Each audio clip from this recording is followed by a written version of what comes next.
সাকিব আল হাসানকে নিয়ে যতই সমালোচনা হোক না কেন, প্রতিবারই তিনি যেন তার দক্ষতা দিয়ে সেই সমালোচনার জবাব দেন। রাজনৈতিক পট পরিবর্তনের পর সাকিবকে ঘিরে উঠে আসে নানা তর্ক বিতর্ক, দাবি ওঠে তাকে জাতীয় দল থেকে বাদ দেবার। কিন্তু সবাই ভুলে গিয়েছিল সাকিব আল হাসান এমন একজন যাকে যত চেপে ধরা হয় তিনি ততই শক্তিশালী হয়ে ওঠেন। তার প্রতিটি বল এবং প্রতিটি শট যেন সমালোচকদের কণ্ঠরোধ করে।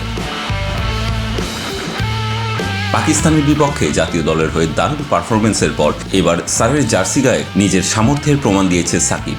সমারসেটের বিপক্ষে বল হাতে প্রথম ইনিংসে ৪ উইকেট আর দ্বিতীয় ইনিংসে সমান ৪। সাকিব যেন প্রমাণ করে দিল শুধু কথার জবাব নয়, মাঠে তার আসল পরিচয়। প্রথম ইনিংসে যখন সমারসেট ৩১৭ রানে থেমেছিল তখন সাকিব একাই সাজঘরে ফেরায় ৪ ব্যাটারকে। তারপর সারের ইনিংস থামে ৩২১ রানে, কিন্তু ম্যাচ সেরা নাটকীয়তা বাকি ছিল। দ্বিতীয় ইনিংসে সমারসেটের ব্যাটিং বিপর্যয় শুরু হয় সাকিবের হাত ধরে। প্রথম উইকেটটি তুলে নেন তিনি।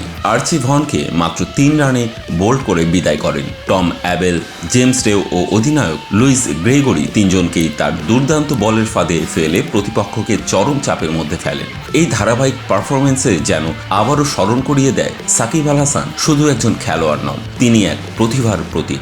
মাঠে নিজের নৈপুণ্য দিয়ে তিনি সবসময়ের মতোই সমালোচনার জবাব দিয়ে যান। সমালোচনার ঝড়ে দমে না গিয়ে তিনি নিজের পথ খুঁজে নেন এবং প্রমাণ করেন পারফরমেন্সই আসল উত্তর।